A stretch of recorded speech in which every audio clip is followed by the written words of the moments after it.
Pessoal, boa noite. Antes de a gente começar o episódio, quero fazer um pequeno esclarecimento. No dia da gravação deste episódio, marcado para as 9 horas de um dia de semana, eu tive problema com o meu gravador, que fica na minha casa, que é o lugar onde eu gravo e onde eu tenho a estrutura de gravação. De modo muito compreensivo, meus convidados aguardaram com que eu me deslocasse até o meu escritório para que eu pudesse acessar meu computador de lá e fazer a gravação. Em razão disso, eu esqueci meu microfone pela correria que foi. Então a minha voz no episódio não estará com a qualidade que eu gosto, mas ela está completamente audível e apenas levemente abafada. Eu dei o meu melhor na edição.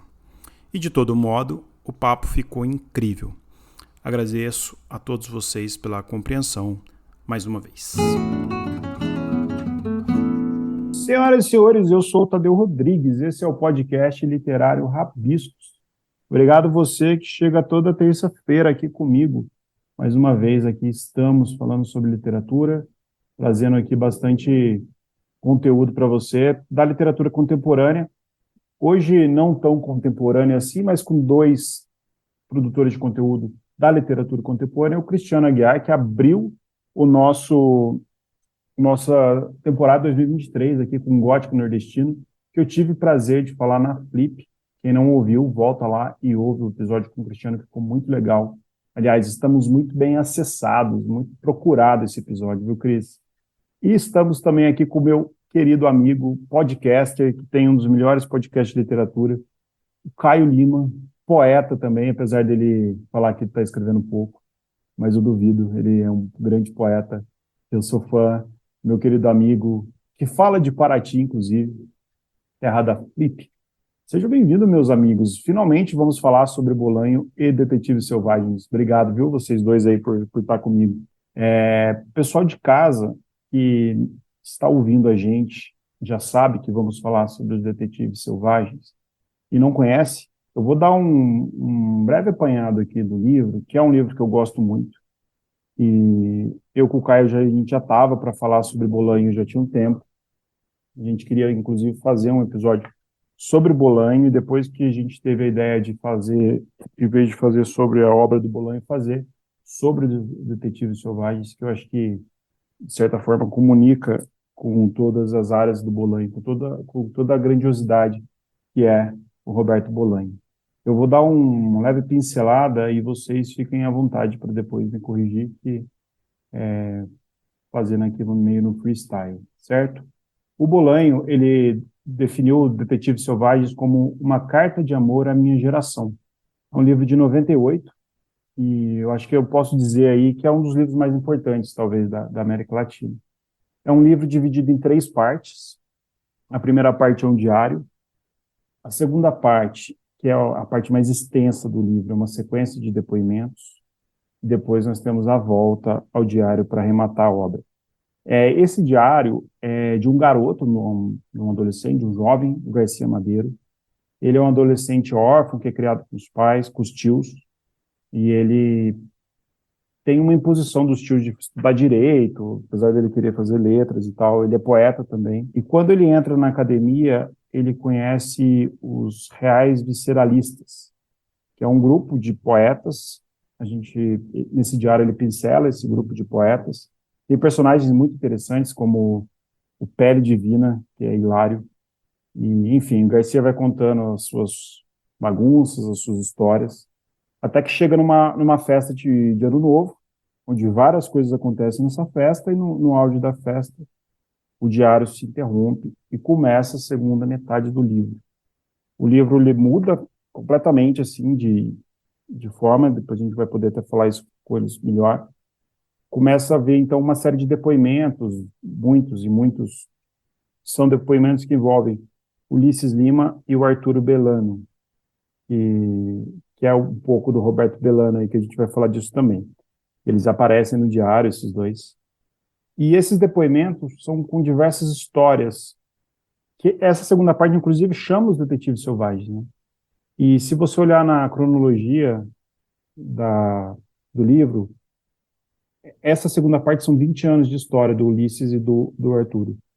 dá para olhar então nesse índice assim. São depoimentos que saem de entrevista deles, e eles estão em busca de uma poeta que foi responsável aí pela criação do grupo originais aí dos reais visceralistas, que é a poeta Cesária Tinajero, que ela é um ser meio místico. Ninguém tem escrito dela como se passado aí de boca a boca, e eles a buscam, é uma busca sobre ela, e essa segunda parte é um pouco do quebra-cabeça, assim, vai emendando uma história na outra, o leitor também vira uma espécie de detetive, e na terceira parte amarra os desertos de Sonora quando você volta para o diário do Garcia Marques. Acho que é tudo que eu posso falar sem dar spoiler e despertando um pouco do interesse aí. Eu queria começar com o Cristiano, que é professor também. Cara, eu queria depois passar pro Caio. Por que é tão importante essa obra?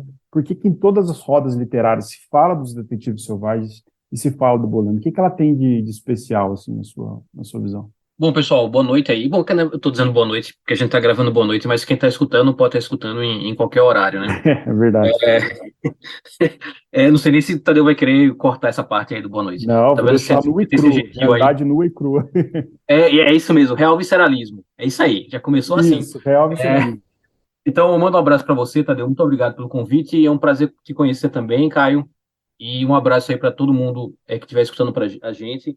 É muito interessante, assim, o Bolanho, você falava. O convite foi muito interessante, por quê? Porque Bolanho é um autor que me influenciou muito, que eu li bastante, mas que eu não volto a ele, Caio e Tadeu, há muitos anos, assim. Muitos anos, eu não volto para esse autor. Porque ele me influenciou tanto que eu comecei a escrever umas coisas bolanianas que são absolutamente horríveis, assim. E que estão na. Então eu tive que meio que matar Bolanho, assim, na minha estante. Tanto que eu vou dar um exemplo para vocês. Eu me mudei e todos os livros do Bolanho estão em outra casa. Aí eu tive que ir lá na casa para resgatar os Detetives Selvagens.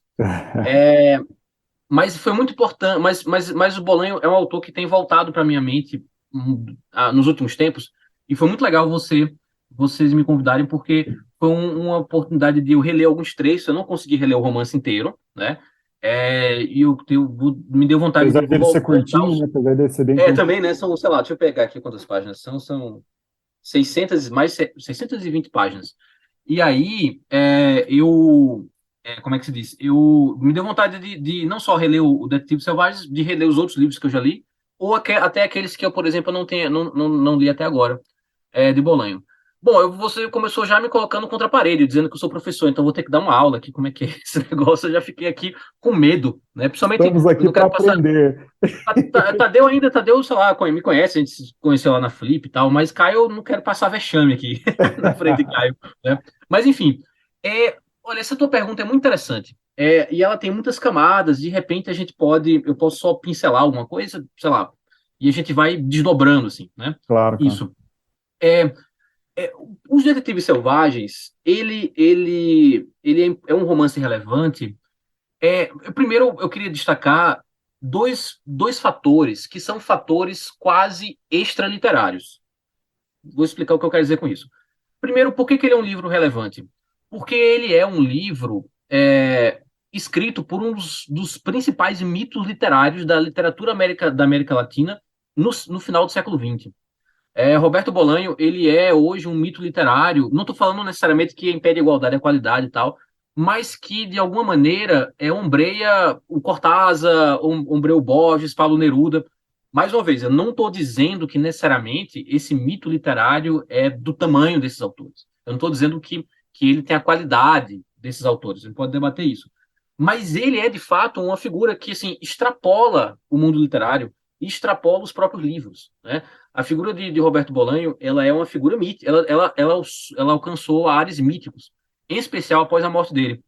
E, na verdade, isso não é causado só por uma questão de mercado. O próprio Bolanho alimentou o próprio mito de si próprio. Isso está na obra dele, mas está também nas entrevistas que ele falou, numa certa que hoje eu identifico como uma mitomania no que ele fala da vida dele. Então, essa é a primeira questão. A segunda questão é que é um livro que ganha um prêmio literário importante, o Rômulo Gallegos, em 99, né? O livro sai em 98, salvo engano, né? E ele ganhou em 99. E um prêmio literário importante acaba, de alguma maneira, colocando um livro no radar. Só que quantos e quantos prêmios, no fim das contas, livros recebem e que 1 ano, 2 anos, 3 anos, pouco tempo depois, eles já não são nem lidos nem lembrados, né? Qual foi o livro que ganhou alguns prêmios literários há, sei lá, 7 anos atrás, no Brasil? Será Pois que a é. gente lembra automaticamente? Não sei nem qual são, pode ser algum livro de amigo meu, pode ser um livro incrível, estou fazendo só um chute aqui, né? Então, não necessariamente o prêmio, mas prêmio e mito, né? Prêmio e mitografia, mitologia biográfica já são um motivo. Mas, para além disso, Tadeu, eu acho assim, primeiro, o livro ele possui uma intensa qualidade literária. Eu sei que isso também é discutível, mas a gente fala do livro, ele é importante porque ele continua, ele tocou e ele continua a tocar os leitores. Mas, principalmente, além disso, ele é um livro que eu acho que ele meio que sintetiza uma certa alma latino-americana. Eu acho que faltava um livro que, de alguma maneira, sintetizasse, condensasse uma espécie de espírito do tempo da América Latina que corresponde à ressaca do período da democratização de boa parte dos países latino-americanos que viveram a ditadura. Esse momento de ressaca dessa democratização e de hoje suposta, consolidação da democracia em boa parte da América Latina, eu acho que faltava o grande romance que narrasse esse momento de transição, de alguma maneira. E eu acho que é por isso que na minha leitura, e eu não sei o que o Caio acha, mas por isso que na minha leitura, Os Detetives Selvagens, é um livro tão importante. Além disso, e aqui eu fecho, que eu acho que já falei muito, Os Falou Detetives nada, não. Selvagens é um livro que contribui, ele contribui para meio que enterrar a força do realismo maravilhoso, o realismo mágico, na visão que a gente tem sobre a América Latina, né? Então, mais uma vez, eu não estou dizendo que o Detetives Selvagens ele é um romance do nível do Cem Anos de Solidão. Eu, pessoalmente, eu acho, mas não necessariamente todo mundo concordaria. Mas é um livro que, junto com outros livros, não é só ele que faz isso, meio que ajuda a encerrar um ciclo de poder do realismo maravilhoso e, de certa maneira, um ciclo que só colocava, entronizava os autores do boom, né? Todos os autores do boom, estou falando do é, Carlos Fuentes, o próprio Garcia Marques, Mário Vargas Llosa, entre outros, né? Então, acho que, na minha visão, viu, Tadeu e Caio, é um pouco isso, assim, que mantém a atualidade do Detetives Selvagens. Você sabe que isso que você falou às vezes é muito comum quando você vai procurar alguma coisa sobre os detetives selvagens, ter essa vontade de comparar o Bolanho e essa obra com Cortázar, com Borges. O crítico do El País, o Inácio Echevarria, ele fala que é o romance que o Jorge Luiz Borges teria escrito. Tem esse apelo, né, que eles têm uma necessidade de comparar. Por que você acha que é? Eu não concordo. Eu não concordo, quer dizer, não sei se o Caio quer falar, já quer comentar, para não ficar só. Não, pode fazer seu Não, pode comentário e fechar e depois depois a gente já eu passa para ele. emendo. Cara, esse é um ponto que eu acho que seria muito massa a gente falar mesmo. Em algum momento eu achei que a gente poderia falar, que assim, esse comparativo com Borges, assim. Eu lembro que há uns anos atrás, um escritor argentino muito interessante, eu até cheguei a entrevistar esse escritor há vários anos atrás, na Fliporto, saudosa Fliporto, lá em Olinda, chamado Andrés Neumann, né? Ele tem um escritor muito interessante. Ele teve um momento que ele foi bem lido aqui no Brasil, me parece que está totalmente fora de catálogo. Ele conheceu Bolanho, salvo engano, bem jovem. Bolanho chegou a escrever sobre ele, assim, elogiando, assim, meio que lançando novos nomes. Bolanho confere um selo de qualidade, tá, né? E o Andrés Neumann, ele falava dessa relação com Borges, assim. Ele dizia assim, eu estou parafraseando, posso estar sendo injusto, enfim, mas ele falava algo mais ou menos assim, o Bolanho é um Borges que transou. Um Borges um Borges que viveu a vida, assim. Eu Adorei acho, essa, cara. Eu não conhecia essa. bom, estou aqui parafraseando, a galera que está me escutando, bota aí no Google, porque eu acho que a fala do Neumann não é bem essa. Ele fala isso aqui no Vou Brasil. usar Eu acho essa. que algum evento, ou foi numa Flip aí, ou foi numa coisa do Moreira Salles, enfim. E veja só, eu acho assim, eu acho que essa relação com Borges, ela é uma tentativa de traduzir para um público, por exemplo, europeu, Espanha, por exemplo, ou estadunidense, ou brasileiro, esse autor. Borges é usado como uma espécie de ponte para você dizer, ó, aqui, tá vendo isso daqui? Você já caminhou com Borges, vai por aqui que você vai achar interessante, né? E evidentemente, evidentemente, que há muitas relações da obra do Bolanho com a obra do Borges, né? A literatura nazi na América tem um diálogo muito forte, né, com a História Universal da Infâmia do Borges. Há um elemento sobre a literatura, a gente pode falar sobre isso depois, né, eu acho que o Bolanho se interessa por escrever sobre literatura na ficção, assim como o Borges também tinha esse elemento da metalinguagem, o livro, a leitura, a literatura estão ali, mas em polos muito diferentes, muito diferentes. Mas eu acho que é um exagero completo dizer que o Detetives Selvagens, ou 2666, seria o romance que Borges teria escrito. Assim, são universos muito diferentes, o campo de influência do Bolanho é muito diferente, o conjunto de temáticas do Bolanho é muito diferente, a visão ideológica e política do Bolanho é bem diferente da do Borges. O Bolanho está muito mais à esquerda do que o Borges estava. Se existe um romance que o Borges teria escrito, era a Invenção de Morel, do Bioy Casares, né? O livro seguinte, depois de Invenção de Morel, que me deu um branco agora. Mas dizer isso é muito mais tentar forçar uma barra. E também, digamos assim, eu gosto muito do Bolanho, sou fã dele. O que é que eu faço? Pego o Borges e tento colar o prestígio do Borges nesse autor que eu quero, de alguma maneira, levantar. Então, eu vejo assim.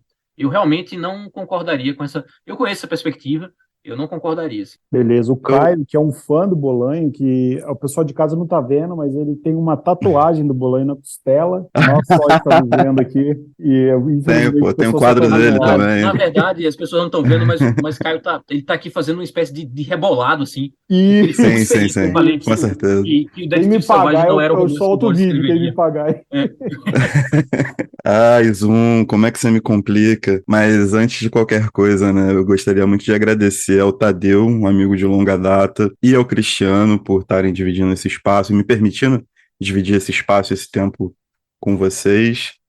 Gostaria, né, de dar um boa noite, bom dia, boa tarde, bom qualquer coisa. Se não for bom também, tá tranquilo. Só dia, tarde e noite para todo mundo que tá ouvindo. E eu já vou pegar esse gancho dessa questão da recepção de um autor latino-americano no norte global, como também essa construção de rótulos, né, que permeia boa parte da produção do sul global nos centros do capital, né, e principalmente em lugares em que a literatura ela passa por uma distribuição muito massificada e unificada de grandes polos editoriais. Então, hoje, 20 anos, basicamente 20 anos depois do lançamento de 2666, onde explodiu o Bolanho nos Estados Unidos, muitos autores que não têm, na sua formulação escrita, nada a ver com Bolanho, são tratados periodicamente como um novo Bolanho, um novo livro inspirado em Roberto Bolanho.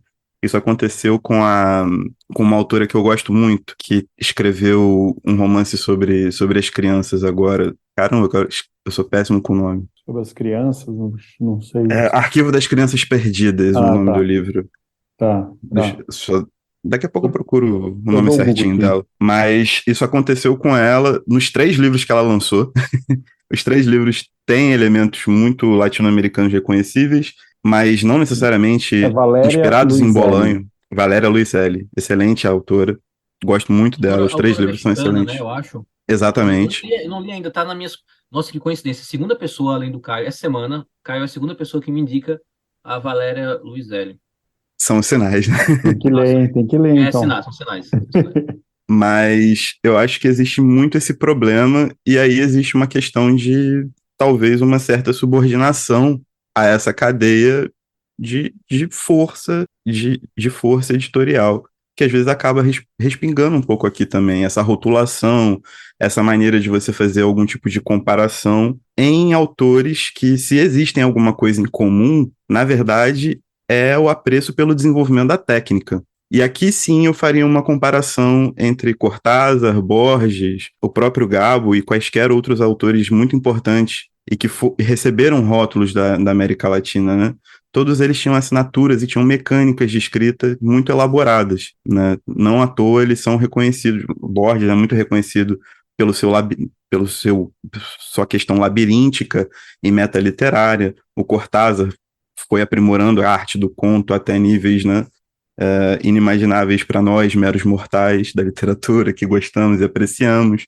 Enfim, e eu acho que o Roberto Bolanho, através dessa construção da memória, a partir de uma possível mitomania, a partir da própria homenagem que ele faz, entrando agora em Os Detetives Selvagens, à sua geração, ele transforma uma coisa que eu acho que é imprescindível para todos esses autores com uma técnica elaborada por ele, que é essa memória presentificada. E essa lacuna da redemocratização é justamente onde você tem uma produção literária muito ligada a um passado violento que tenta se colocar de volta numa nova ordem democrática e tenta evoluir com todas as dificuldades em que isso propõe, como reorganização social, de um pacto social, né, que tange a eliminação ou a superação desse período nefasto na América Latina, e ele propõe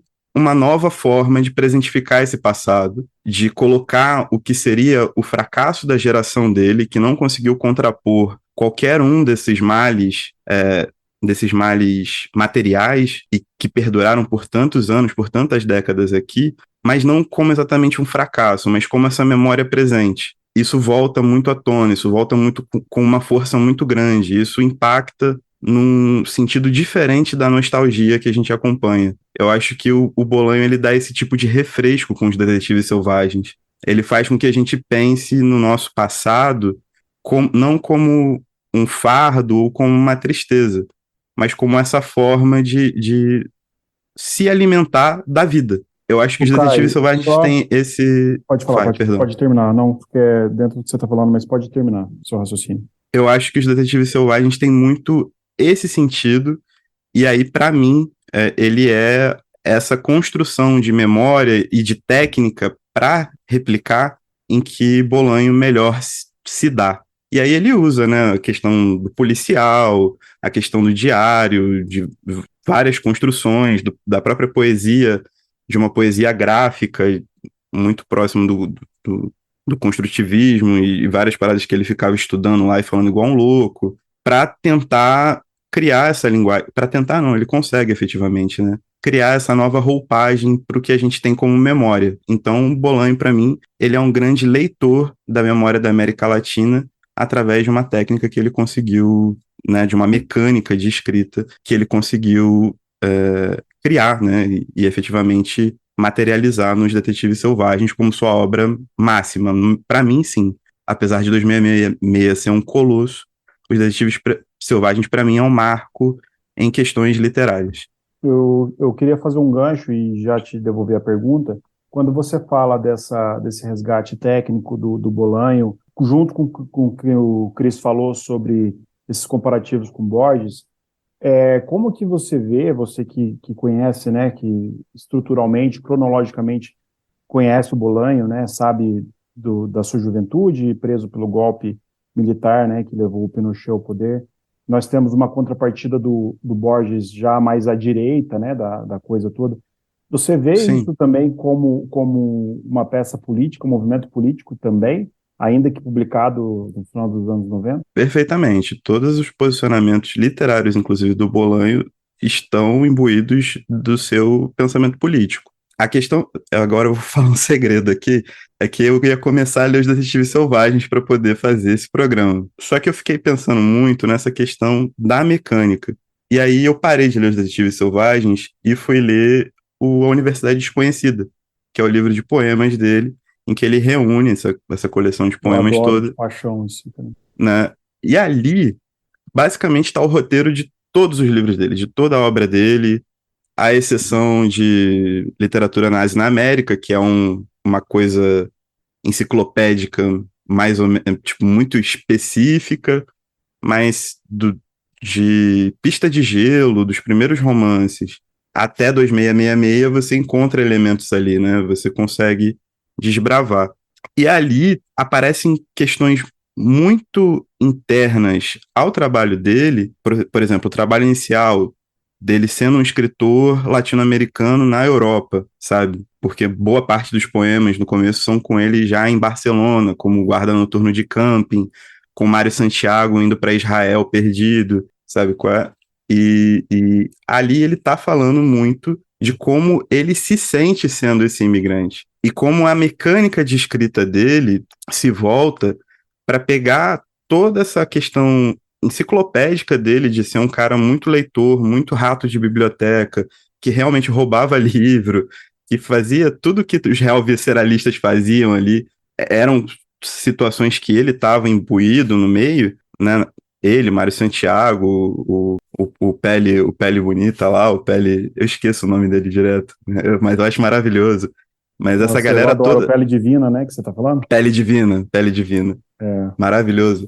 Mas, tipo, ele, ele tenta trazer isso de uma forma a se colocar como centro dessa experiência. Então, ele pega muitos autores clássicos gregos, romanos, por exemplo, e ele subverte essa ordem, se colocando como esse centro e tentando colocar a situação de imigrante. Então, mal ou bem, a formação dele, a identificação dele como um latino-americano, na época em que ele escreve, ele é preso e tudo mais, e depois está exilado na Europa.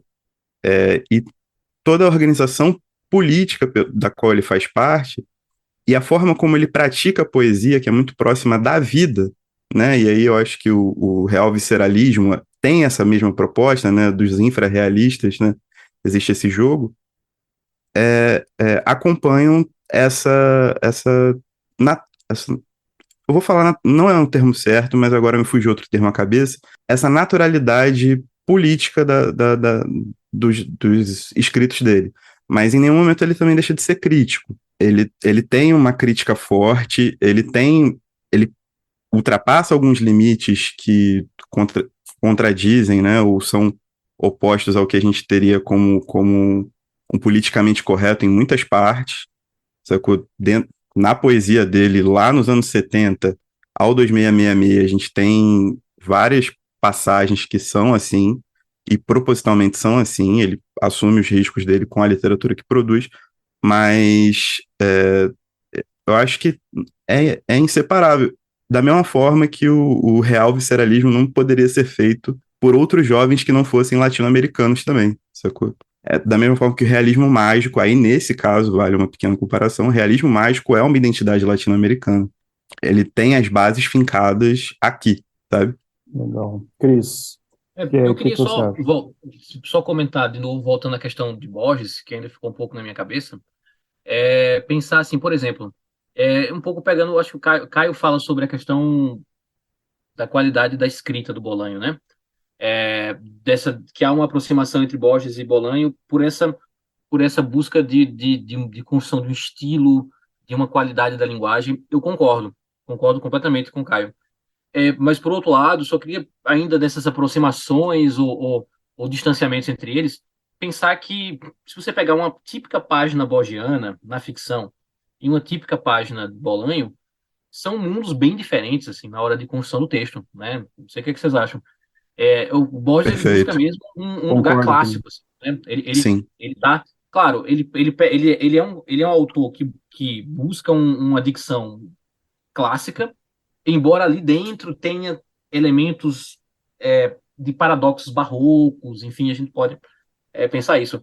No caso do Bolanho, então eu vejo muito o estilo do Borges como uma coisa em que cada coisa está milimetricamente no seu lugar, né?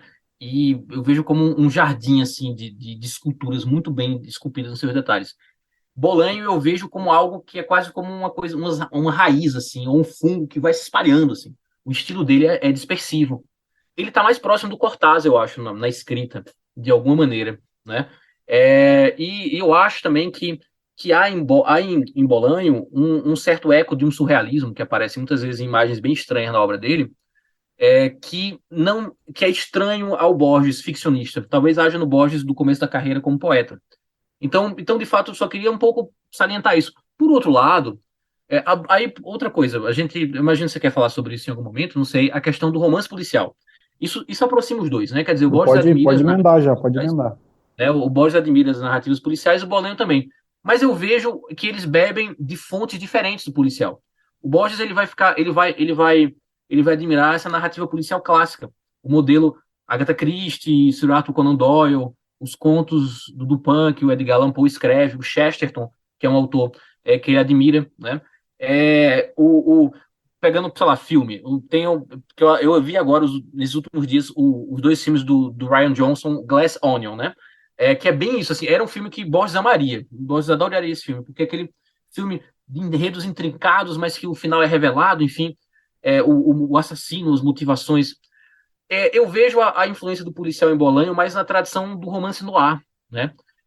O herói do Borges é o Sherlock Holmes, o herói do Bolanho é o Humphrey Bogart, né? Se o Borges amaria Glass Onion, o Bolanho amaria Seven, por exemplo, está mais próximo.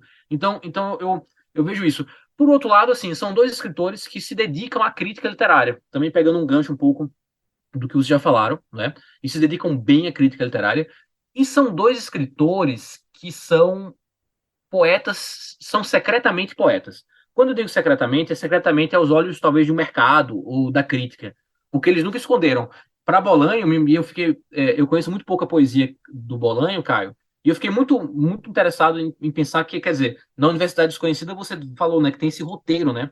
Quer dizer, toda a obra dele está ali. De alguma maneira, toda a obra do Borges, cuja poesia eu já conheço bem melhor do que a do Bolanho, também está ali. A ficção dele está ali. Quer dizer, são dois poetas secretos, são dois escritores secretamente poetas, mas não por causa deles. Eles nunca esconderam que a poesia está no centro. Mas é que a poesia, não sei o que vocês acham, no caso do Bolanho, assim como do Borges, fica meio para baixo, relegada para o segundo plano sempre, né? De alguma maneira, ou não, assim. Quando eu digo relegada, não por ele, mas por nós leitores, inclusive, de alguma maneira. Será que não é uma preocupação maior, até com a própria técnica, igual você falou da vertente que eles escrevem, de certa forma, um pouco para crítica, né? Eu acho que até esses graus comparativos que a gente tem, né, você falando do Borges, até tinha notado aqui do Henrique Villa-Matas, que ele fala que o Detetive Selvagem é um fecho histórico e genial para o jogo da Amarelinha do Cortázar. Uma fenda que abre brechas pelas quais haverão de circular novas correntes literárias do próximo milênio. Ou seja, é um negócio grande, assim. Eu não sei se isso talvez atrapalhasse o estado lírico aí da América Latina do Borges e do Bolanho. Não sei o que você acha, Caio. Cara, eu acho que no caso do Bolanho, ele veio de uma vertente que se pretendia trazer o surrealismo, ou renascer o surrealismo na América Latina, um surrealismo que vem e é cooptado por vários movimentos locais. No Brasil teve especificidades. Infelizmente, o Cláudio Willer, talvez o maior representante do surrealismo no Brasil, faleceu há muito pouco tempo, um cara importantíssimo para a gente entender a literatura na segunda metade do século XX aqui no Brasil. Mas na Argentina teve um tipo de recepção, no México teve outro tipo de recepção, e o infrarrealismo veio trazer essas bases latino-americanas, né? A proposta era ser mais underground do que o surrealismo. Então, a poesia praticada e o objetivo dessa poesia, a mecânica dessa poesia, o método dela, ela não é convencional e mercadologicamente aceita, sendo que a poesia já é uma parada difícil de acontecer quando bem aceita, né? Então, o Bolanho, principalmente quando ele vai para Barcelona, ele começa a se dedicar à produção de contos, onde ele ganha primeira premiação ali, uma paradinha em que ele fala que porque ele pensa, tipo, eu posso viver disso, e se dedica à maquinação de romances efetivamente. Aí nasce Pistas de Gelo, né, que são os romances iniciais ali, o Terceiro Reich, que é um romance completamente intrincado na sua proposta, mas que, né, revisitando a Universidade Desconhecida, por exemplo, você encontra alguns vestígios do que ele estava maquinando e do que ele pretendia fazer. Então ele meio que reformula a literatura dele para poder sustentar como escritor. E nisso ele não teve esse sucesso em vida em relação... Teve o Rômulo Galego já no final da vida, né? Ele morre pouco depois de receber o prêmio, ele não pôde desfrutar. E o reconhecimento dele, o boom dele como escritor veio mesmo após a morte, principalmente com 2666, que se tornou esse fenômeno fractal e impulsionou o nome dele para outros lugares, até aí sim a poesia dele ser colocada em jogo, mas alguns livros dele permaneceram engavetados durante um bom tempo. Teve O Espírito da Ficção Científica também, que foi um livro inacabado lançado póstumamente, né? A reedição de vários outros livros a toque de caixa pelo boom do que os grandes romances trouxeram a ele, mas eu acho que o caso do Bolanho, ele vai muito para esse lado. Ele precisou fazer uma adaptação ou fazer uma mudança de rota para poder sobreviver da literatura e maquinou isso em cima de um substrato que ele já tinha, só que era extremamente underground para a época. Ele sempre se disse um poeta, tipo, sempre se considerou um poeta, ele sempre considerou a poesia no seu mais alto pilar de referência, de inspiração, de produção, inclusive, ele gostava muito do que produzia, porém não ia vender. Não ia vender por motivos mercadológicos óbvios, por razões materiais óbvias. O Borges, eu já não sou tão versado, então eu fico com o Cristiano e o que ele puder falar. E eu passo a palavra para ele para não falar nenhuma besteira, não cometer nenhum crime. Mas eu acho que aí também já é um motivo diferente. O Borges já tem aspirações muito diferentes que refletem, obviamente, na produção deles. Né, reforçando que ambos, eu só faço o título de comparação por ambos terem essa paixão pelo método. Eles desenvolvem um método e são extremamente competentes, né, são históricos naquilo que fazem. Uma coisa interessante, antes de passar para você, Tadeu, nessa questão Não da pode falar, poesia, voltando para os detetives selvagens, né, como você vê que os principais heróis e heroínas do livro são poetas, né, eles se dedicam à poesia. O próprio, digamos, motivo do livro, que é essa busca, né, na primeira e segunda parte. Quer dizer, você tem duas buscas, né? Você tem na primeira e na última parte a busca pela Cesária Tinarheiro, né? Que é uma poeta, ou poetisa, bom, eu chamo poeta, enfim. Que, se salvo engano, se eu lembro, me lembra aí, só escreveu um poema, né? Só acharam um, né? Não se Só sabe o acharam que ela não escreveu. sabia se acharam era um, dela, né? né? Mas essa busca detetivesca por essa escritora que se dedica à poesia. E você tem o meio do romance, que é meu favorito, que é uma busca pelos dois poetas, né? Pelo Arturo Belano e pelo Ulisses Lima. Então, é muito interessante, quer dizer, é um livro de prosa, um romance mesmo, mas que é materializado nos seus principais personagens, a poesia. A poesia se materializa neles, né?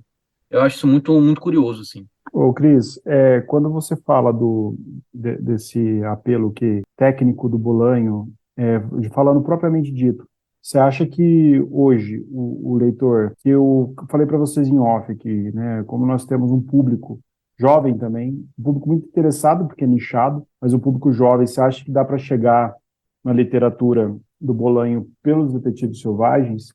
E, e quanto que você acha que essa preocupação de método que o Bolanho tem compromete o deslinde da história, né? Porque você tem uma segunda parte desse livro, pode soar um pouco confusa, às vezes, em determinados momentos. Como que você vê esse panorama, assim? Essa pergunta é muito boa. Então, assim, para mim, a grande obra-prima do Bolanho é Os Detetives Selvagens, assim. Eu, inclusive, né, acho que o Caio concorda, basicamente falou isso agora há pouco, né? Eu tenho meus problemas com 2666. Eu, inclusive, nunca não terminei de ler. Eu acho que é um livro que realmente não ficou acabado, por questões que extrapolam a vontade do Bolanho, obviamente, na minha impressão, né? E eu não acho que é um livro que deveria ter sido editado da forma que foi, assim. Eu acho que ele é, na verdade, 5 novelas que talvez fossem muito mais interessantes publicadas ao longo do tempo de forma isolada. É a minha opinião, eu sei que é polêmica, eu sei que, né? Mas enfim, então o que eu acho, assim, eu acho que dá perfeitamente, Tadeu, para começar, se você está interessado em ler o Bolanho, dá perfeitamente para começar com Os Detetives Selvagens, porque aí você já começa, na minha visão, com o autor no auge da sua condição criativa e de criação. Porque, pessoal, Os Detetives Selvagens é um negócio que é uma proeza, assim, é uma proeza. É uma proeza de uma visão política instigante sobre a América Latina, mas é uma proeza de escrita literária também. Porque a primeira e a terceira parte, elas são muito interessantes, em especial para um leitor mais jovem. O estilo do Bolanho, ele é muito sedutor para quem está, talvez, com seus 20 e poucos anos, ou na adolescência, porque é um estilo que passa uma espontaneidade, que é uma espontaneidade construída de forma literária, tem uma intenção ali, e que passa uma sensação de liberdade, assim, né? E é muito interessante você ver o Garcia Madeira, porque ele é alguém que está vivendo intensamente um período de descobertas, que são descobertas da vida, da literatura e do sexo, por exemplo. E aí, quando você tem a parte do meio do romance, é aí que eu acho que a proeza literária do Bolanho se torna ainda mais impressionante para mim. Eu fico muito impressionado com a segunda parte do romance. A primeira e a terceira parte já são muito interessantes, aquela voz que ele constrói desse poeta meio adolescente, deslumbrado, já é muito, muito curioso. Às vezes você fica meio de saco cheio desse garoto, mas às vezes você pensa, mas eu acho que eu era assim quando era, né, quando eu estava na adolescência. Aí você fica querendo, dizendo assim, poxa, eu vejo o Garcia Madeiro como um cara postando no Twitter, assim, as primeiras descobertas literárias dele, e meio que assim, descobrindo a roda, e é um tiozão como eu, falando, nossa, agora no Twitter descobriu não sei o quê. Mas eu tenho que entender que eu também era aquele garoto, né, há 25 anos atrás. Mas o meio do romance é uma proeza, porque ele consegue construir 50 vozes, que são monólogos de pessoas falando como conheceram Arturo Belano e Ulisses Lima, e essas vozes, elas atravessam dezenas de países, elas atravessam um longo tempo de 2 décadas, não é isso? E elas são absolutamente diferentes umas das outras. Quando elas são. Algumas vozes se repetem, enfim. E eu nunca vi isso, assim. Nunca vi, não, mas eu raramente vi isso de forma verossímil, de forma convincente. Alguém, além de ter criado já uma voz muito forte, que é a voz do Garcia Madeiro, na primeira e na última parte, no meio cria ainda mais 50 vozes. É muito impressionante. E são vozes que soam diferente, elas têm visões de mundo diferentes, elas têm perspectivas diferentes sobre os dois protagonistas que estão sendo buscados ou caçados, né? Então, e aí o que tá, claro, se é preciso ir com o detetive pro Detetive Selvagens, comente bem aberto, assim. Não é aquele romance mais linear e mais tradicional, em que cada capítulo conta uma história que temporalmente vai se desenvolver de A terminando em B, num desfecho muito claro. Ao mesmo tempo, um capítulo do Detetive Selvagens não automaticamente dá continuidade ao conteúdo do anterior, em especial no meio do romance. É um romance experimental. É um romance que mostra as possibilidades quase infinitas do que é escrever romance. Então, acho que dá para começar numa boa. Se, sei lá, você tá em. Tem 600 e tantas páginas e tal, beleza. Ou não, nossa, é uma obra-prima, e só dizer isso já faz mal pro romance, né? Porque já tira a força visceral do romance.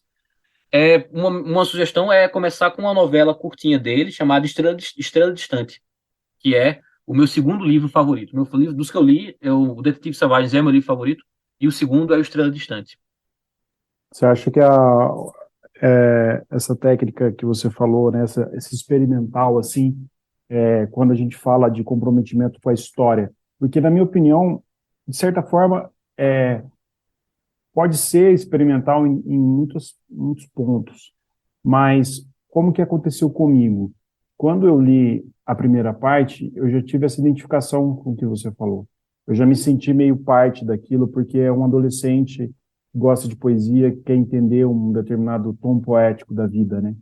É claro que no final dos anos 90, a gente não tinha ainda a internet acessível a todos, né? Quando você fala desse romance experimental, eu queria que você falasse um pouquinho mais sobre isso.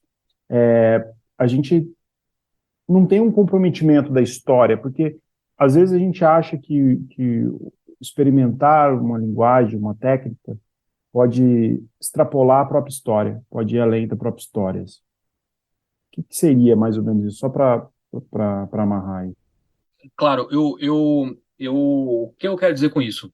É que Os Detetives Selvagens é um tipo de romance que não vai contar uma história de uma jornada de um herói ou de uma jornada de uma heroína, com passos muito identificáveis em que a gente vai perceber que aquele personagem começa no estado A, ele vai passando por experiências e vai se transformando e vai superando dificuldades até chegar num outro estágio transformado. Esse é uma trajetória típica do romance, não é? Do cinema também, enfim, mas Bolanho não segue isso. Bolanho não segue isso, tá? Porque os personagens, eles vão de lugar nenhum para lugar algum, né? Eles não necessariamente aprenderam alguma coisa. O que o Bolanho quer fazer com os Detetives Selvagens? Ele quer contar a história da América Latina. Ou melhor, ele quer contar a dimensão de nós latino-americanos exilados dentro do nosso país ou fora do nosso país. E ele quer contar aquilo, e eu pego a carona com o Caio, se ele quiser, né, daqui a pouco complementar também. Ele quer contar também uma memória coletiva, que é uma memória política latino-americana. Por isso era uma coisa que eu estava querendo dizer, é que Os Detetives Selvagens, ele também é um tipo de romance que é uma coisa que a gente pode chamar, às vezes, de romance total, o romance totalizante. O que eu quero dizer com isso? É aquele romance que quer que o mundo inteiro caiba dentro dele. No caso do Bolanho, o Detetive Selvagens é um romance que quer que toda a América Latina, e em especial essa experiência do exílio da América Latina, quando eu digo exílio é porque, sei lá, você, não só você saiu do país, mas você está em busca de uma identidade constante. O que é ser latino-americano, no fim das contas? O que é ser brasileiro? É o tempo inteiro uma reconstrução, né? Então, o Detetive Selvagens quer que a América Latina caiba toda nele. E, nesse sentido, é um romance que tem uma certa ambição que o Bolanho aprende com os escritores do boom latino-americano, né? O próprio 100 Anos de Solidão é esse romance total. É por isso que às vezes se faz essa relação. Porque também no Gabriel Garcia Marques é uma tentativa de colocar toda a América Latina dentro daquele romance, né? Tem um outro romance do Terra Nostra, por exemplo, né? Do Carlos Fuentes. A mesma coisa. O Jogo da Amarelinha do Cortázar é a mesma coisa. É o mundo inteiro, ou a América Latina inteira é reduzida àquele romance, a experiência coletiva ali. Ou então, por exemplo, qual é o título daquele romance do Vargas Llosa? Estou igual o Caio também, esquecendo. Casa Verde, na Casa Verde, não lembro agora o título exato do Vargas Llosa, mas que tem essa mesma perspectiva. Então para que a América Latina caiba dentro de um romance, eu não posso reduzir o enredo do romance a uma narrativa linear que é a jornada desse herói ou dessa heroína. Eu preciso quebrar essa forma tradicional de contar para inserir, por exemplo, um coro de 50 vozes que representam, de alguma forma, essa memória política coletiva e esse estado de exílio do latino-americano, né? Então eu vejo, Tadeu, por aí, assim, essa busca desse romance total, que abarca a América Latina como um todo, assim, né? Caio. Cara, eu vou junto com o Cristiano aqui, em razão desse romance totalizante, mas o que ainda é mais interessante nessa estrutura, porque ele começa com o Madeiro passando por essa experiência, o meio dele são os vestígios do Arturo e do Ulisses, e o final é o desfecho do que foi, ou que não foi, não vou soltar o spoiler aqui, o encontro com a Cesárea. E a mesma busca que eles tiveram, o mesmo trabalho para descobrir quem foi aquela poeta que escreveu um único poema que era perfeito porque significava a vida, é essa busca do meio de vestígios deles durante 20 anos, rodando o mundo, totalmente avoados, indo e voltando para lá e para cá. Um vai parar preso em Israel, o outro vai virar guarda de camping, o outro. O pai das meninas que eles estavam na casa lá, que é um arquiteto, ele vai parar no hospício e não fala coisa com coisa, depois fala coisa com coisa, e as coisas mudam, e é depoimento dele no ano seguinte, 10 anos depois, 20 anos depois. Mas o que faz com que essas duas figuras, né, que seriam poetas errantes, sejam tão interessantes e sejam tão significantes para a memória coletiva dessas 50 mais pessoas, para essa formação da memória? Eu acho que essa é a grande sacada do experimento, sacou? É uma busca dentro da outra. O que essas pessoas, esses relatos, esses depoimentos que estão sendo tomados, que a gente não sabe por que estão sendo tomados e por quem. O que eles tentam formar é o mesmo sentido da busca pelo poema perfeito da Cesárea. E eles estão resumidos na vida latino-americana, nesse conjunto de memória presentificada pelo Bolanho. Eu acho que ele ganha esse ar de totalizante justamente, né, reitero, pelo trabalho com a memória e como a memória latino-americana funciona, pelos vestígios que ela traz de todas as experiências que nós temos, das ancestralidades miscigenadas que chegam aqui pelos efeitos deletérios da escravidão, pelos efeitos deletérios da escravidão de indígenas e genocídio de povos indígenas. Estamos passando por isso, hoje, inclusive, né, sempre, nunca parou, pelos efeitos da escravidão de povos africanos que vieram para cá, dos europeus, e como isso se conforma na vida da gente. O Terceiro Reich, por exemplo, tem essa questão da tratativa com o imigrante africano em frente ao imigrante latino na Europa, sacou? Dentro de um jogo de tabuleiro que emula a Segunda Guerra Mundial. Então são brincadeiras que a gente consegue ver dentro de Os Detetives Selvagens, brincadeiras, né, uma forma muito reduzida de falar, mas que puxam e fazem com que a gente reconte e reveja a nossa própria memória como uma experiência coletiva. e aí sim o efeito totalizante dos Detetives Selvagens. Então, eu assino embaixo no que o Cristiano falou, complemento com essas poucas palavras aqui. E, assim, em relação a ler, começar a ler Bolanho por Detetives Selvagens, você tem que começar sempre pelo melhor sorvete, né? Pelo melhor prato, não tem jeito. Você não vai começar do ruim para ir pro bom, você começa do bom e depois você espalha. Eu estava ouvindo vocês falarem aqui, a gente tem essa sensação unificadora da América Latina, né? O tempo todo a gente tá fazendo essa ode ao universo latino-americano, a gente para politizar, porque de fato é um povo que foi colonizado, a gente tem todas essas conversas entre todos esses autores que a gente falou, né? E que pela própria história nós falamos de muitos autores e poucas autoras, né? Já nos tempos mais passados.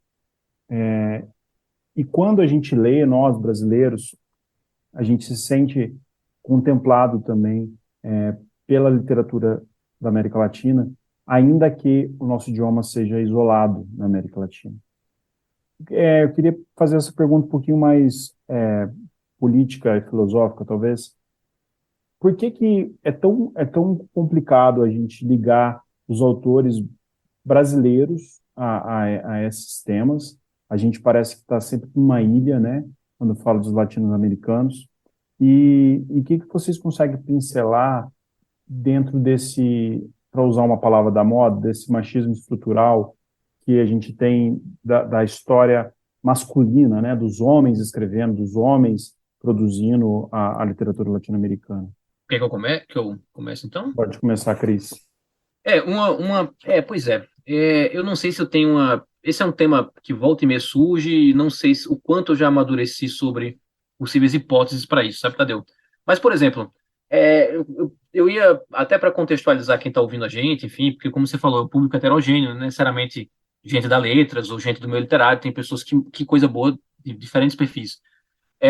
Por exemplo, esse contexto, esse conceito do romance total, totalizante, a gente tem na literatura brasileira também.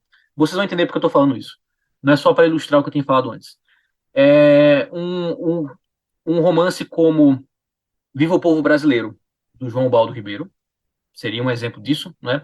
Ou um romance como O Romance da Pedra do Reino, do Ariano Suassuna, ou talvez o primeiro grande romance, né, que o mundo cabe inteiro dentro dele, que é Grande Sertão Veredas, do Guimarães Rosa. Talvez, excetuando Grande Sertão Veredas, esses outros dois romances que eu citei, a gente poderia citar outros, são romances que tentam colocar o Brasil dentro é um romance totalizante do Brasil, né? E é curioso porque quando você vai ver experiências parecidas com os latino-americanos, eles nunca colocam só o país deles nesse romance total. É a Argentina e mais isso aqui. É a Argentina e mais a América Latina. É o México e mais a América Latina. É o Chile e, além disso, a América Latina. Então, talvez a gente já, na base, tenha um pouco essa sensação de ser uma ilha, né? Eu acho que a barreira da língua, ela é a mais simples explicação para isso, mas ela ainda é uma explicação que eu acho muito eficaz, né? Que é o fato de que falamos línguas diferentes, são línguas próximas, falamos línguas diferentes, e isso automaticamente cria alguma barreira mesmo, né? É, é importante também lembrar que nós nascemos de tradições literárias diferentes. Tudo bem, é Península Ibérica? É Portugal e Espanha, são vizinhos, sim, mas as literaturas se desenvolvem de forma diferente, embora elas mutualmente se influenciem ao longo da sua formação, né? Mas mesmo assim, uma referência fundamental, por exemplo, para a constituição do cânone literário na língua espanhola é Cervantes. Para a língua portuguesa é Camões, tá? Só isso já é muito diferente, já cria duas tradições que se interpenetram, dialogam. Então, eu acho que também a gente, no nosso nascedor, eu estou falando de experiência colonial, não estou nem falando do século XX ou século XXI, mas numa experiência colonial de formação da nossa tradição literária, a gente vem de tradições que, embora sejam primas, elas têm características que são próprias, e isso também cria uma dificuldade. Não sei, talvez a gente possa pensar também, mas aí eu me arrisco assim, em visões diferentes das nossas elites letradas. Talvez as elites letradas do Brasil, elas de forma mais acentuada, elas buscaram, ou elas se enxergaram, parte delas, como, num primeiro momento, franceses exilados na América Latina, né? Ou portugueses exilados na América Latina, ou mais para frente, estadunidenses exilados na América Latina. E isso possivelmente foi menos intenso nas elites letradas de outros países latino-americanos. Não sei, mas eu acho que no fim das contas, para mim a barreira da língua é muito importante. No entanto, para fechar aqui, eu queria dizer para vocês que a gente tem lido bastante, nem que seja num nicho, e no fim das contas eu acho que quem lê é um nicho mesmo, a gente tem lido bastante, pessoal, autores latino-americanos, assim, né? A gente tem, eu acho que a gente no Brasil, a gente fala assim, o Brasil vira as costas para a América Latina. Será que sempre é assim? Eu tenho a impressão de que nós temos ciclos em que o brasileiro, o leitor brasileiro, ele se interessa pela literatura hispano-americana. E eu acho que a gente vive esse ciclo agora. A gente tem de grandes editoras, a editoras independentes que estão começando agora, publicando diferentes gerações de autores latino-americanos. Eu tenho a impressão de que hoje nós lemos muito mais os hispano-americanos do que os hispano-americanos leem a gente. Eu tenho essa impressão. Eu tenho essa impressão. Em especial na nossa literatura contemporânea. A literatura contemporânea argentina, chilena, mexicana, claro, ela chega em ponto, ela chega de forma pontual, mas me parece que ela chega mais para nós do que a nossa literatura chega para eles, por exemplo, a nossa literatura contemporânea em especial. Então também, entendeu? Eu acho que tem uma questão aqui que nos últimos anos a gente tem, é muito difícil você perguntar para um escritor brasileiro hoje, escritora brasileira hoje, quais são suas referências, ele não citar pelo menos um autor da América Latina que foi lido nos últimos anos, em especial Bolanho, por exemplo, né? Então eu vejo dessa forma também, assim. Em relação ao lado masculino da literatura latina, o que você tem para me falar? Eu não sei se eu teria nada a falar para além, talvez, de uma constatação de que a gente tem, de fato, uma consolidação da autoria feminina na literatura latino-americana, e isso também está incluído no debate da literatura brasileira. A gente tem, claro, apagamentos, né? Você tem o boom latino-americano, é um boom latino-americano feito se fala sempre dos homens, mas a gente tem agora uma retomada de vozes femininas que foram apagadas e que foram muito importantes naquele momento, né? Mesmo um pouco antes do boom, quando você vai ter ali a turma da revista Sur, né? É ali que surge o Borges, do Bel Casares, e você vai ter a Silvina Ocampo sempre à sombra deles, e agora você tem esse grande resgate da obra da Silvina Ocampo, inclusive recém-traduzida no Brasil. Então, a gente percebe que isso é um traço do contemporâneo, assim. É o contemporâneo que consolida na América Latina, em língua espanhola, e na América Latina em língua portuguesa, essa posição de maior protagonismo das vozes femininas, que sempre estiveram ali, mas que ou não tinham espaço ou foram apagadas, né? Então eu veria dessa maneira. E aí isso faz com que a gente volte para a história da literatura e a gente tem que dizer assim, ok, posso contar a história do boom da América Latina sem só citar os mesmos caras, ou posso contar a história da literatura no século XIX sem citar só os homens. Eu acho que além das vozes terem se consolidado, a história da literatura tem sido repensada para a gente entender que vozes foram apagadas e silenciadas. Então é um pouco isso que eu vejo hoje, assim. Legal. Caio. E eu complemento dizendo que a inserção de vozes e de obras, né, contemporâneas cada vez mais radicais na sua forma, né, e da forma como narram as próprias histórias, é o que possibilita o interesse pelo resgate dessas vozes que vêm sendo tão necessárias. A gente fez um programa recente sobre o avesso da pele e eu fui pesquisar algumas coisas do Jefferson Tenório em um vídeo de 7 anos atrás apenas, né? A gente está em 2023, em 2016, Carolina Maria de Jesus estava esgotada. Não tinha nada, tipo, era difícil de achar. Sim, com certeza. Sim, nossa, completamente, cara. Totalmente. Maria Firmina dos Reis não tinha sido, entre muitas aspas, redescoberta, né?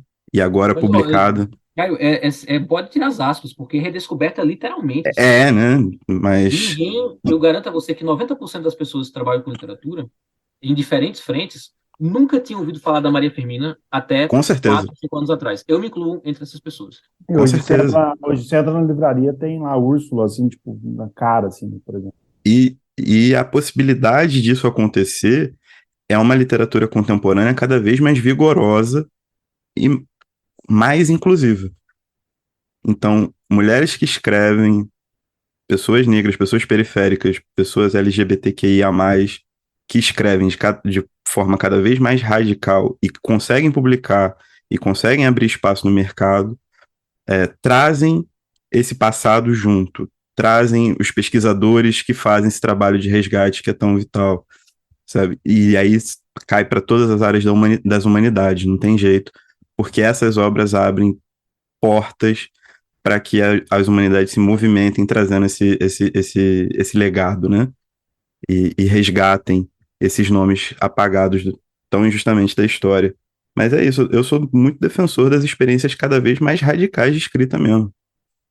Acho que tem É, que... e não só, né? A E gente pega os hoje. personagens do Bolanho, o universo do Bolanho, aí muito bem representado pelos detetives selvagens, é um universo da diversidade, assim. É o universo da Sim, diversidade, né? É, você vai ter diferentes perfis de personagens com diferentes gêneros, personagens trans, homens, mulheres, negros, jovens, idosos, ricos, pobres, classe média, né? O mundo bolaniano é um mundo muito curioso, muito interessante porque ele é um mundo da diversidade que forma a América Latina, que é a diversidade de todos nós, né? Isso também é um ponto perfeitamente. muito, muito importante na obra dele, eu acho, assim.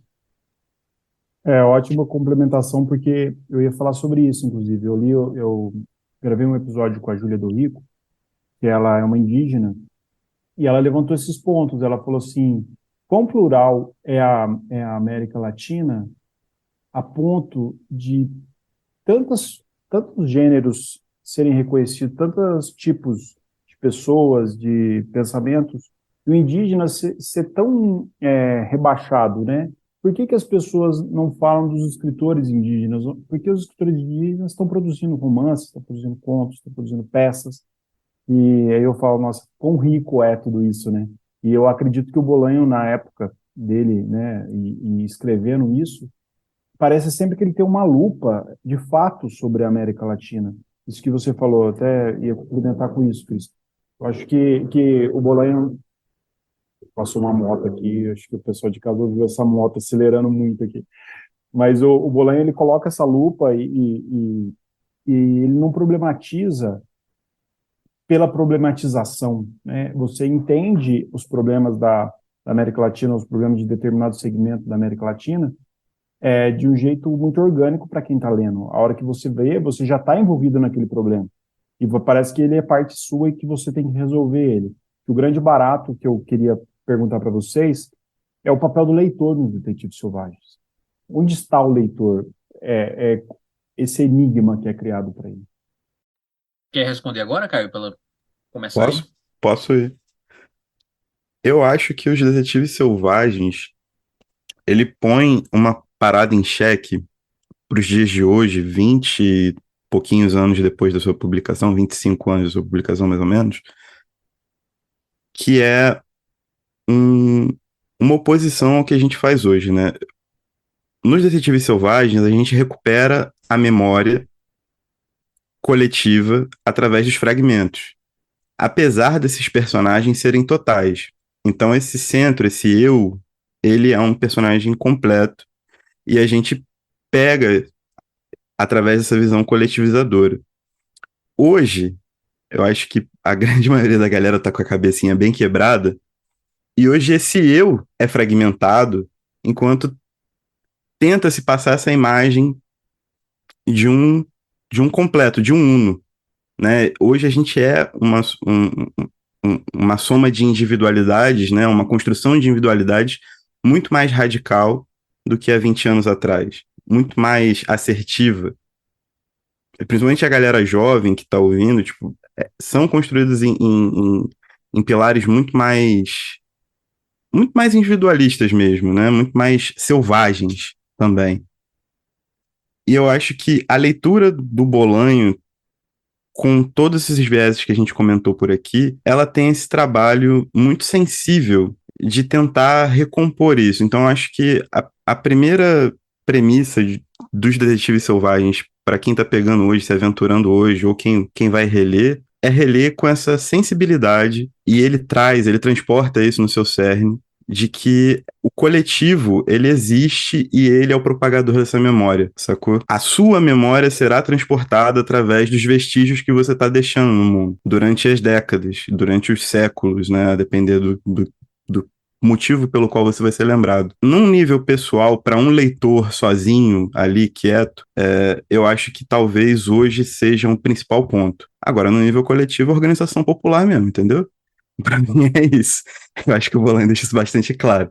Mas em questão do leitor, no seu exercício de leitura, se ele conseguir capturar de que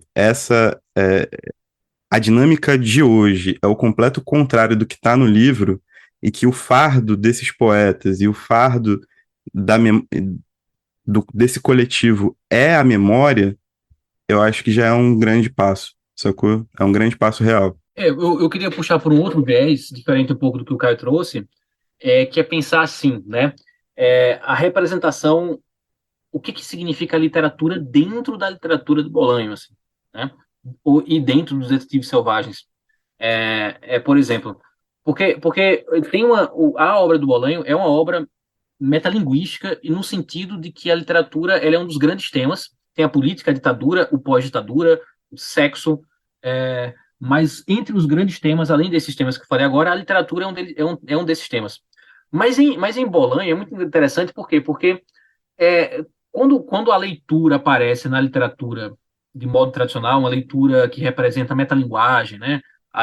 Um romance falando sobre o próprio romance, um conto falando sobre literatura, geralmente essa leitura, esse leitor, que em Bolanho, de modo geral, os personagens leitores são todos escritores. Eles não só leem literatura, eles produzem literatura. Isso acontece no Detetives Selvagens e nos outros romances que eu li. Mas, de modo geral, quando isso acontece em outros escritores que não são Bolanho, a literatura aparece como tema de um conto, de um romance, num campo mais especulativo, abstrato, do debate de ideias. Esse campo existe no Bolanho também, mas a literatura, quando ela surge no Bolan, no Detetive Selvagens ou nos outros livros dele, além desse lado abstrato do debate especulativo do que é o literário, ele aparece como uma coisa de um modo de vida.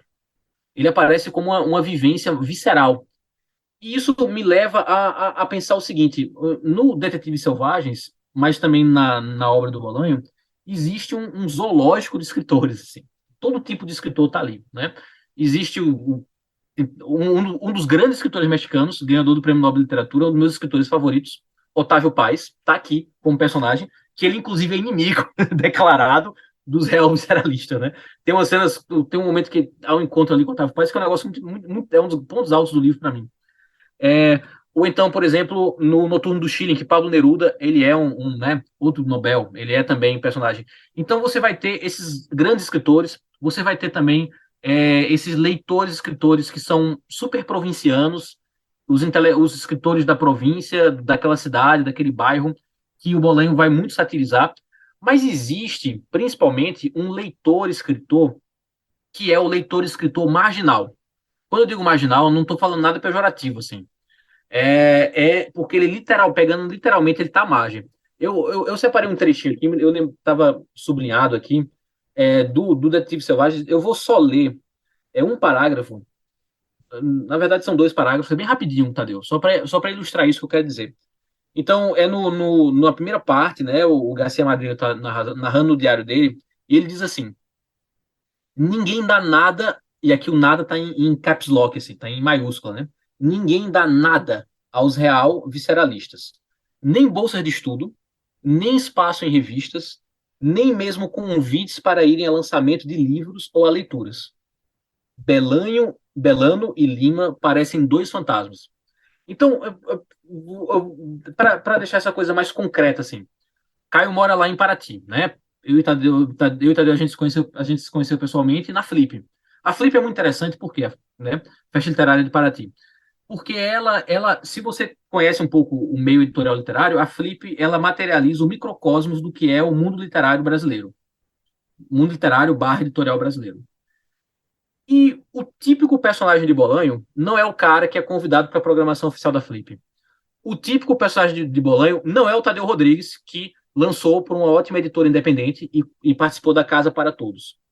O típico herói de Bolanho, sabe quem é? É aquele cara que está na esquina. Ele não foi chamado na esquina das ruas de Paraty, do Centro Histórico. Ele não foi chamado para nada. Ele nunca foi publicado por uma editora, seja a Companhia das Letras ou uma editora independente. Ele escreveu uns poemas no caderno, digitou numa lan house, imprimiu, encadernou e está lá vendendo nos bares. Esse é o herói do Bolanho. Então é muito interessante porque existe toda uma fauna, zoologia de escritores e escritoras na obra do Bolanho e em Os Detetives Selvagens, mas os real visceralistas são os caras que não estão no mainstream, eles não estão no mundo independente, chique, legitimado, mas eles estão ainda à margem disso, eles estão no outro lado ainda, né? Então acho que e são esses os caras que, de alguma maneira, Bolanho tem um olhar mais afetuoso, embora também ele tenha um olhar meio satírico, assim, né?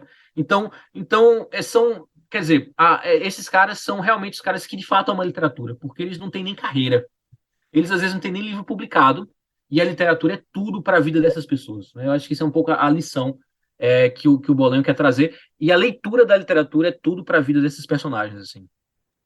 Nossa, eu nunca tinha parado para pensar dessa forma. Isso faz todo sentido agora, conforme você foi falando, foi amarrando. Toda vez, Tadeu e Caio, toda vez que eu vou num evento literário, toda vez, pode ser Felipe, pode ser um sarau aqui na esquina, aqui na Consolação, onde eu moro, aqui no centro de São Paulo, eu nunca vou deixar de lembrar do Bolanho. Toda vez que eu vou num evento literário, porque parece que uma cena de algum romance do Bolanho saiu das páginas e se materializou na minha frente, assim. O Centro Histórico de Paraty é isso todo dia, não tem como. Você vive isso, né, Caio? Aham. Gente, passamos de 1 hora de programa. Porra, que papo bom. Quando a gente fala do que a gente gosta, vai rapidinho, né? Quero agradecer vocês, passar aí para vocês as últimas palavras desse episódio maravilhoso aí que já ficou na história do Rabiscos.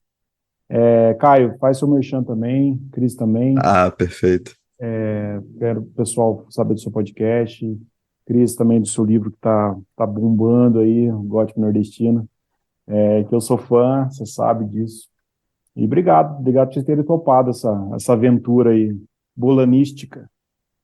Pô, eu agradeço muito o convite, Tadeu, e principalmente o espaço para o Merchan, estamos precisando. Primeira coisa que agradecer o papo com vocês dois, né? Já tarde de uma quarta-feira, todo mundo já cansado, Tadeu teve uma correria para conseguir fazer esse episódio rodar. Então, isso aqui também é um pouquinho bolanista no sentido da transcendência pela literatura ou do sacrifício pela literatura, na verdade, né? Poder conversar e ter essa conversa, ter essa comunhão sobre o Bolanho aqui. Eu gostaria também de fazer um agradecimento especial à minha irmã do coração, Fernanda Marão, que me ajuda a entrar nesse labirinto de Bolanho há alguns anos já e vai ouvindo as paradas que eu vou anotando, essa loucura toda. Então, gostaria de deixar esse agradecimento especial. E eu tenho um podcast que eu divido com a minha parceiríssima Patrícia Quartarolo, o Rede Poderosa. No Instagram é @CentralRedePoderosa. Nas plataformas de streaming e no YouTube é o Rede Poderosa. É só procurar por lá, um conteúdo fresquinho toda semana. E estamos disponíveis pela DM, por e-mail, por onde vocês quiserem trocar ideia com a gente. E é isso, cara. Muito obrigado de verdade. Assim, minha primeira experiência falando sobre Bolanho fora dos e-mails com a Fernanda.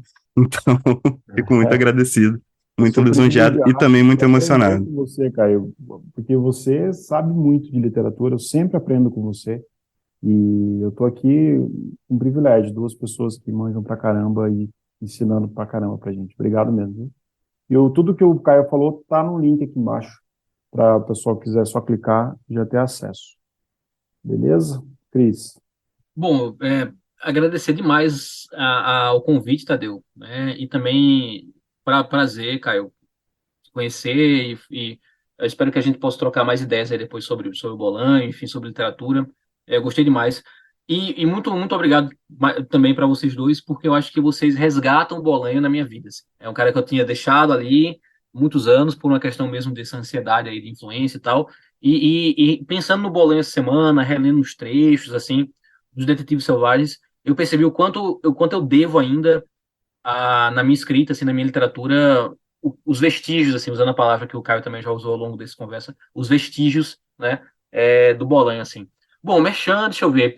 Bom, tem meu livro, O Gótico Nordestino, né, então ele está vendo na Amazon, no site da Companhia das Letras também, ou dá para encomendar na maior parte das livrarias, então se você, né, gostou do Bolanho, enfim, tem um eco ali, né, do Bolanho também. É, eu também tenho um podcast chamado Afinidades Eletivas, né? Ele está voltando agora, numa próxima temporada. E, bom, o Gótico Nordestino, ele está virando audiobook. Então, também, eu estou, nesse Olha momento, só que legal. gravando. Essa semana eu estou gravando. Hoje de tarde eu passei várias horas lendo. Ele está sendo narrado por mim mesmo, tá? Então, bom, se você gostou, leu, gostou, ou prefere escutar, você pode agora ouvir o Gótico Nordestino no seu carro, lavando roupa, né? Enfim, cozinhando, enfim. Então, acho que é isso. Temos de mexer é isso. Estou nas redes sociais, principalmente Instagram. Então, eu respondo mais rápido no Instagram.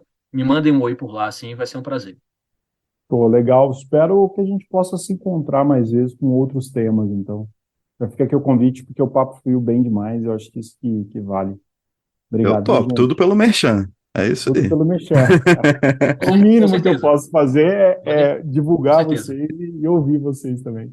Pessoal de casa, obrigado. Terça-feira a gente volta, então, com mais papo aqui no Rabiscos. Valeu a todos. Bom dia, boa tarde, boa noite.